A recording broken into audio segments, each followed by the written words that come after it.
she's coming home. I'm gonna pick her up tomorrow, and I had to make room here in the shop and pull the red Cuda out, and it's going over, it's next door actually right now. I still like to park my truck right here, and I'll have the Cuda here to work on, to get working on it. And that's why we've made some room for her. I'm gonna hook up the trailer today, and that way, first thing tomorrow morning, I can head out and go pick up my blue Cuda. She's coming home.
Originally, I took the engine out of the car. It had a lot of oil leaks. Not a lot of miles, but it had a lot of oil leaks, and had it worked over.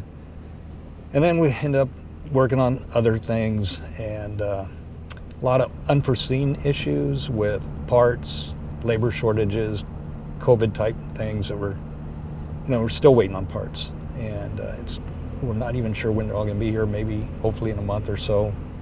So for now, I'm gonna pick up the blue Cuda, and she's headed home.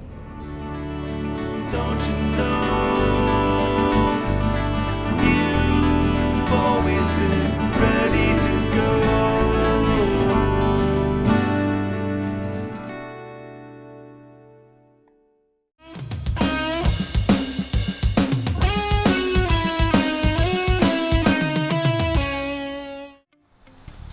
Well, we've done some work here on the car while it's been in the shop. We did pull the transmission. We did. And we pulled the steering gearbox. So those are out, and we're waiting on that stuff. And both of those things showed our age. Yeah, it was a lot of fun. So when I had a spare K member that was gonna go out to powder coated, and I guess that didn't go all that well. Not seamlessly. Yeah. Yeah, there was an issue there, but it seems to be an issue with pretty much everything to do with cars nowadays, and it's not just this one. People in the trades are generally having to wait patiently for their process to be done, parts to be available. Supply chain issues are prevalent in everything. So this is one more casualty of that. Yeah. But it'll all come together. And in a perfect world, when we get this back to Sam's shop, we'll have all the parts right in front of us, and we'll put it together in no time. Yeah. It'll be great. Yeah, we're waiting on the transmission, and we had some issues with the parts for the tranny. He was rebuilding it to match the added torque and horsepower, putting in some Hemi parts. Those were delays, and there were some health issues in the shop like everywhere else, and I should be getting that back pretty soon.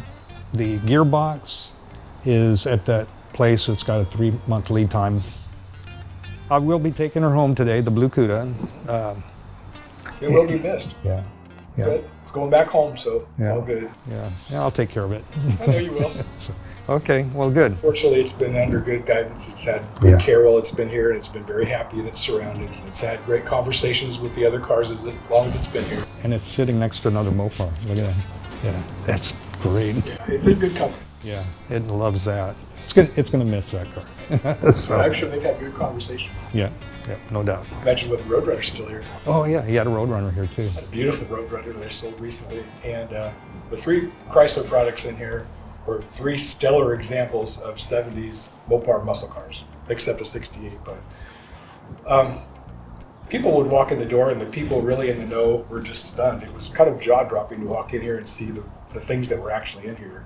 And I felt really privileged to have all these cars in my presence, because it's not often you have a car like this, let alone this car and then another. It's like the pinnacle of Mopar muscle stuff, all in one place. Mr. Mopar, can we start calling you that? No. Yeah, I'm Mr. Cool Car. okay. Yeah, Like all cars. kinds of stuff. All cars, yeah. I'm not brand loyal anymore. I like anything that's nice. Yeah. This car fits in the category of really nice. Yeah, thanks. All right. Well, like I said, I'm going to take her home today. Let's do it.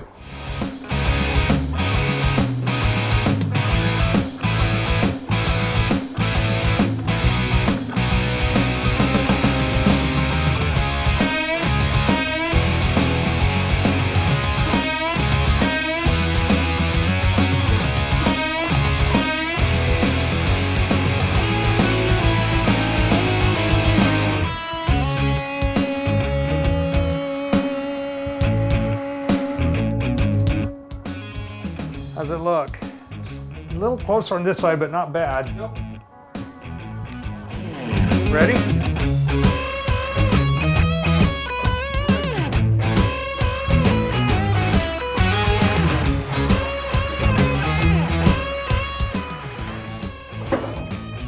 I can't hear you if you yelled at me, so. All right.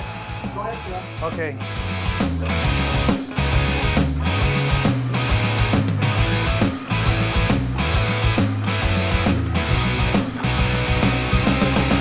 Okay. We're in. We're good? Okay, good.